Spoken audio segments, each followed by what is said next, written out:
বিজেপির তো বিএলএ নেই, খুব কম, তাই এজেন্সি দিয়ে। শুনুন, বিএলএ ওয়ানরা আমাদের এনুমারেশনের সময় ছিল, বিএলএদের বাড়ি বাড়ি নিয়ে গেছে, সব পার্টির বিএলএরাই ছিল যাদের আছে। কিন্তু যখন হিয়ারিং করছে তখন কিন্তু বিএলএদের ঢুকতে দিচ্ছে না, এবং লিখে দিচ্ছে যে নট ফাউন্ডিং এনি এভিডেন্স, কোনো এভিডেন্স পাওয়া যায়নি।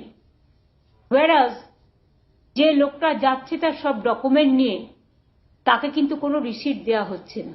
এখানে যখন মানুষ তার পাসপোর্ট নিয়ে যাচ্ছে, মানুষ তার ডোমিসাইল সার্টিফিকেট নিয়ে যাচ্ছে, তার বার্থ সার্টিফিকেট নিয়ে যাচ্ছে, আধার কার্ড নিয়ে যাচ্ছে, প্যান কার্ড নিয়ে যাচ্ছে, হেলথ কার্ড নিয়ে যাচ্ছে, সার্ভিস ডকুমেন্ট নিয়ে যাচ্ছে, তাদের একতরফাভাবে বলে দেওয়া হচ্ছে যে তারা এলিজিবল নয়।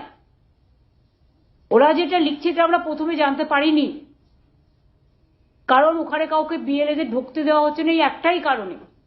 তাহলে বলুন, আপনি একটা লোককে বাদ দিচ্ছেন, সেই লোকটার কারণ জানার অধিকার নেই, আপনি আমাকে কেন বাদ দিচ্ছেন?